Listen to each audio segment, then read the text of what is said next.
MD Mashrafe আপনি লিখেছেন, হেদায়েত পাওয়ার জন্য কি কি দোয়া পড়ব? হেদায়েত পাওয়ার জন্য সবচেয়ে কমন দোয়া তো ভাই সেই দোয়া যে দোয়া আমরা ৫ ওয়াক্ত নামাজে প্রত্যেক রাকাতে পাঠ করে থাকি। স্বয়ং আল্লাহ সুবহানাহু ওয়া তাআলা যে দোয়া আমাদেরকে শিখিয়েছেন সেটি হলো ইহদিনাস সিরাতাল মুস্তাকিম। আল্লাহ সিরাত মুস্তাকিম বা সরল পথের হেদায়েত আমরা আপনার কাছে চাই। তো হেদায়েত চাওয়ার জন্য এর চেয়ে বড় দোয়া আর কি? কত ইম্পর্ট্যান্ট হলে এই দোয়াকে আল্লাহ রাব্বুল আলামিন প্রত্যেক রাকাত নামাজের অংশ করে দিয়েছেন। অর্থাৎ কোনো নামাজের কোনো রাকাত এই দোয়া ছাড়া আল্লাহ সুবহানাহু ওয়া তাআলা রাখেননি।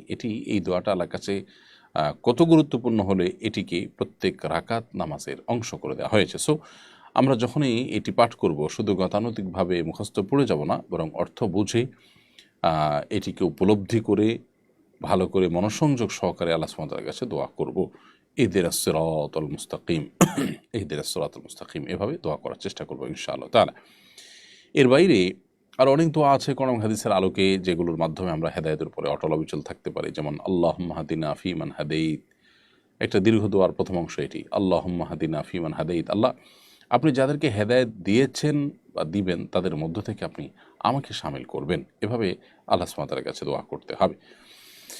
এর বাইরে আল্লাহ সুবহানাহু ওয়া তাআলার কাছে দোয়া, হেদায়েতের দোয়া করার জন্য নবী সাল্লাল্লাহু আলাইহি ওয়াসাল্লামের আরও অনেক দোয়ার একটি হলো আল্লাহুম্মা আরিনাল হাক্কা হাক্কাও ওয়ারযুকনা ইত্তিবাআহ, আল্লাহ যেটি সত্য সেটি আমার কাছে সত্য হিসাবে আপনি উদ্ভাসিত করে দিন এবং সেটি অনুকরণ করার তৌফিক আমাকে দান করুন।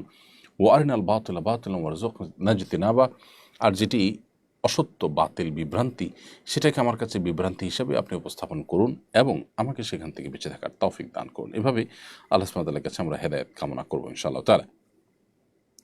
তাসলিমা